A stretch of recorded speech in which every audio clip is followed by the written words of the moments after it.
Olá pessoal, Oi tudo bom? pessoal, tudo bem? No vídeo de hoje a gente vai falar para você empreendedor, planos de ação para fazer o seu negócio dar certo. O que isso significa? Quando você tem uma excelente ideia, como você faz para transformar essa excelente ideia num plano de ação? E quando você já tem esse plano de ação, como você faz para executar ele com eficácia e atingir o resultado que você quer? Ou seja, a gente formulou algumas perguntas para fazer dar certo para você. E além disso, são perguntas que muitas vezes a gente encontra os empreendedores, jovens empreendedores, depois de um certo tempo que o pessoal está empreendendo, começa a ter as primeiras dificuldades ou aquilo que eles planejaram não estão saindo conforme o planejado lá atrás, as pessoas começam a ficar perdidas, começam a se perguntar, será que eu sou competente? Será que eu perdi aquela capacidade de transformar as coisas, aquela capacidade de fazer a coisa dar certo? E são perguntas, pessoal, são 9 perguntas que vão te direcionar, te colocar de volta nos trilhos. É isso que a gente quer fazer nesse vídeo hoje. A primeira pergunta é: qual o seu produto? O que você está vendendo? Né? Qual é o teu portfólio? Aonde você está inserido? Qual é o teu posicionamento para esse produto?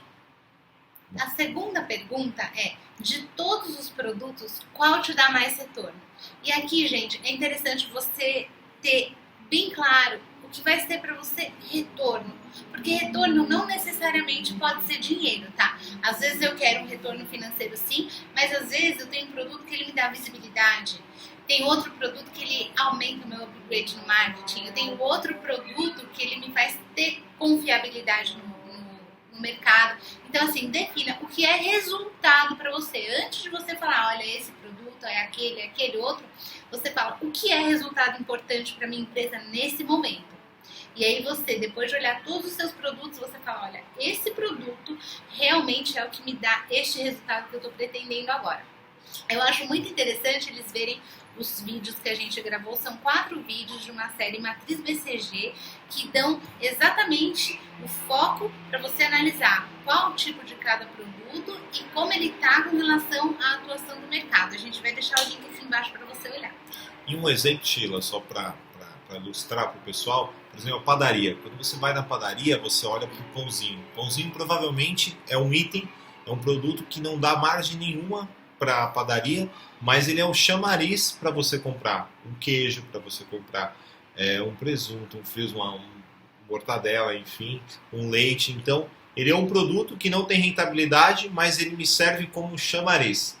E você tem que fazer esse pensamento no teu escritório. É um retorno que ele te dá, né? O pãozinho, ele dá o retorno para Você tem algum produto dentro do seu escritório que é um chamariz?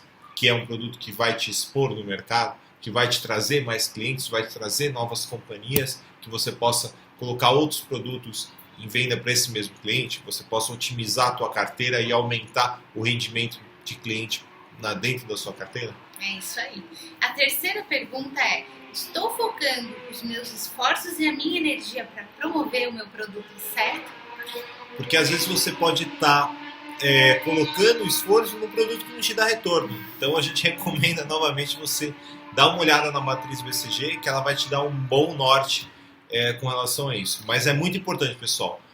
Aonde eu estou colocando a minha energia? Porque onde está a sua atenção, está a sua energia. Onde está a minha atenção? Exatamente.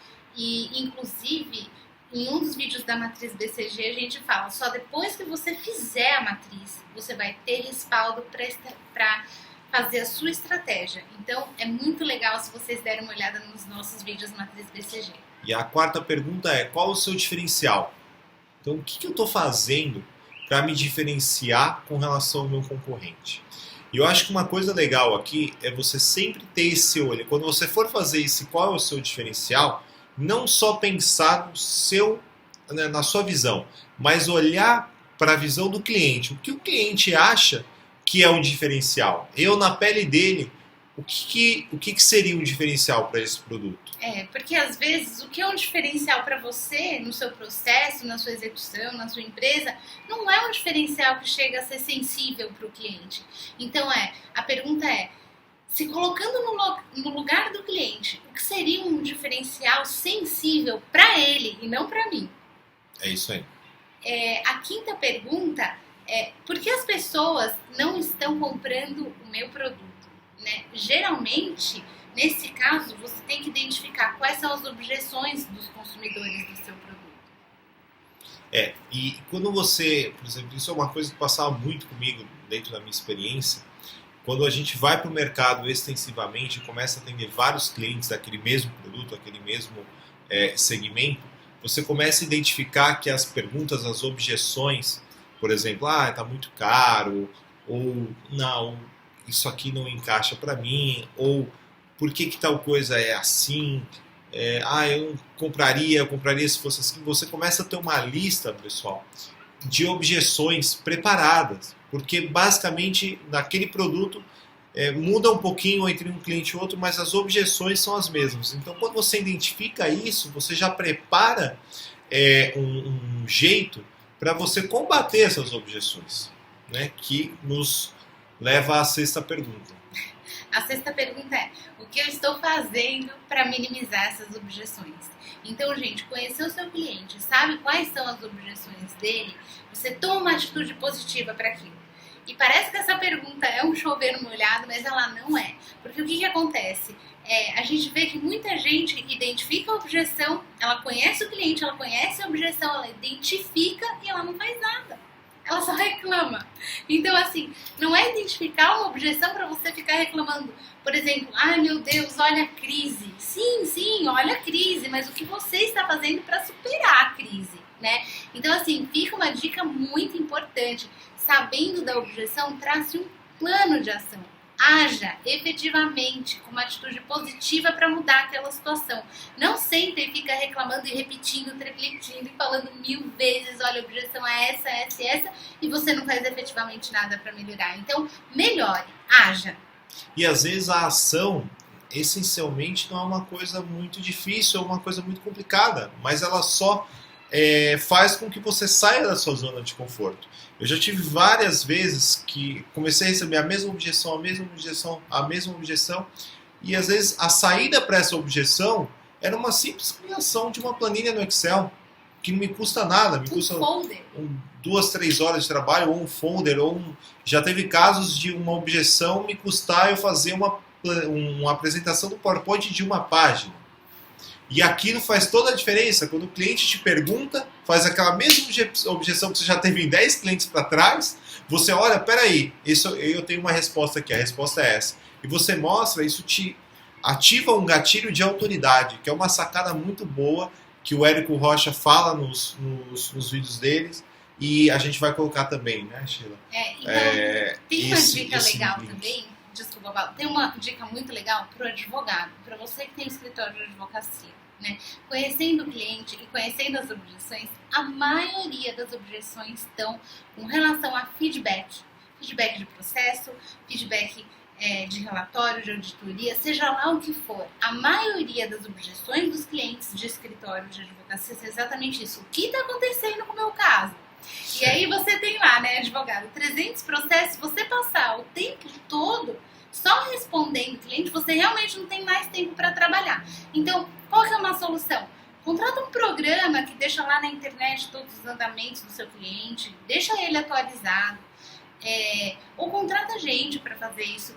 Enfim, tem N mecanismos, a gente vai deixar aqui embaixo alguns de startups que são gratuitos, inclusive, que vão te ajudar a dar esse feedback para o cliente, porque é uma grande objeção na nossa área. Legal. E a 7ª e 8ª pergunta são perguntas conjuntas, a gente vai fazer tudo de uma vez, que é: quem é o seu cliente, o que ele precisa e o que eu posso fazer para vender para esse cliente. Então, parece uma pergunta muito óbvia, mas, de novo, quem é o seu cliente? O que ele precisa? Quais são as coisas que eu estou fazendo que eu posso vender para ele? O que eu posso vender para ele? De que jeito? Como que ele toma a decisão? Essas coisas vocês precisam começar a pensar, pessoal. Porque muitas vezes a gente não tem ideia. Quem é meu cliente? Não sei. Não se coloca no lugar do cliente, né? E ele é, igual o dono do Walmart fala, ele é o único que pode demitir todo mundo na sua empresa. Do faxineiro a qualquer momento. É só ele parar de comprar. Exatamente. Então, vamos lá para a nossa nona e última pergunta. Quem é o meu concorrente e como ele vende o produto que eu vendo? Gente, conhecer o concorrente é uma coisa super importante. É muito importante. Então, assim, identificou o seu produto, você vê quem é o líder de mercado desse produto que eu estou vendendo. E fica uma dica, se mira no alto. Às vezes o melhor não está nem no Brasil. Então, assim, pega o melhor, aquele do segmento que faz aquele serviço perfeito. Olha o que ele está fazendo. Você vai dar o seu toque em cima daquilo que o seu concorrente está fazendo.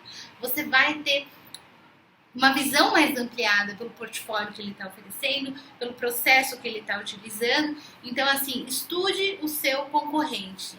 Senão, é quase impossível você fazer todos os passos anteriores. Porque como você vai saber qual é o seu diferencial se você não tem parâmetro? Como você vai vender melhor se você não tem parâmetro? Então, assim, vocês que estão começando agora, se mirem no melhor, né? O Érico Rocha também, ele fala da questão das metas, né? Você quer falar para eles das metas? Sim, o Érico, ele fala que quando ele vai fazer ele tem uma sacada que quando ele vai fazer meta, geralmente ele faz 3 metas, não uma meta só. E as 3 metas funcionam da seguinte maneira: ele pega uma meta que é uma meta que ele mira lá na estratosfera, que é uma meta de, sei lá, de cada 100 ações que ele faz, ele vai acertar essa meta 2, 3 vezes, que não é uma meta fácil, é uma meta muito desafiadora.